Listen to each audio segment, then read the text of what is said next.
पति पत्नी की दर्द भरी कहानी। एक बार किसी बात को लेकर पति पत्नी का बहुत भयंकर झगड़ा हो गया।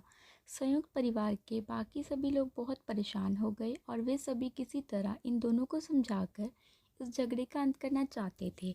जब सभी के प्रयास काम नहीं आए तो वे लोग पति पत्नी के इस जोड़े को घर के सबसे बुजुर्ग सदस्य यानी दादाजी के पास लेकर गए। जब दोनों पति पत्नी दादाजी के कमरे में प्रवेश किए तो दादाजी ने उन दोनों को बैठने के लिए कहा और फिर पूछा कि बताओ तुम्हारी समस्या क्या है। दोनों पति पत्नी एक साथ बोल पड़े और एक दूसरे पर आलोचनाओं की झड़ी लगा दी। जितनी कमियां पत्नी अपने पति में गिना रही थी उससे ज़्यादा कमियां पति भी अपनी पत्नी में गिना रहा था और कई मिनटों तक ये सिलसिला चलता रहा। दादाजी ने भी इन दोनों को नहीं रोका और इनको अपना अपना गुस्सा एक दूसरे पर उतारने दिया। आखिर में जब दोनों एक दूसरे की बुराइयां करके थक गए और शांत हो गए तब दादाजी ने उन दोनों से कहा, अब दोनों एक दूसरे की कुछ अच्छाइयाँ बताओ।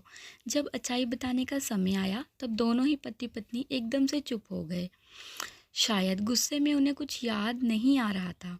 फिर गुस्से की वजह से ही वह एक दूसरे की अच्छाइयाँ बताना नहीं चाहते थे। दादाजी ने यह बात भी महसूस कर ली।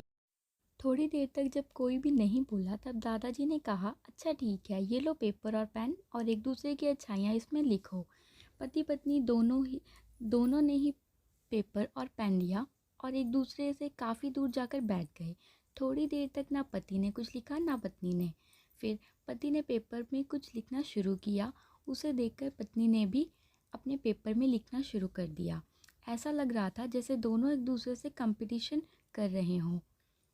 काफ़ी समय तक दोनों ने पेपर में लिखा और जब पेपर लिखावट से भर गया तब दोनों ही अपना अपना पेपर लेकर दादाजी के पास उन्हें देने के लिए गए।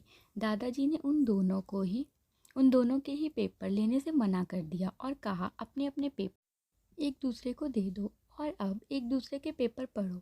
पति ने पत्नी को और पत्नी ने पति को अपना पेपर दे दिया। वे एक दूसरे के पेपर पढ़ने लगे। थोड़ी देर बाद पति और पत्नी दोनों के ही आंखों में आंसू आ गए। पेपर में अपने बारे में लिखी अच्छाइयाँ पढ़कर पत्नी तो फूट फूट कर रोने लगी। पत्नी को रोता देख पति उसे चुप कराने के लिए दौड़ पड़ा और माफ़ी मांगते हुए उससे मनाने लगा। पत्नी ने भी पति से माफ़ी मांगी और माहौल ऐसा हो गया जैसे कभी कोई हुआ ही ना था। तो दोस्तों, कैसी लगी आपको ये कहानी हमें कमेंट बॉक्स में ज़रूर लिखिए और अगर आपको ये कहानी अच्छी लगी है तो जल्दी से नीचे लाइक का बटन ज़रूर दबा दें। धन्यवाद।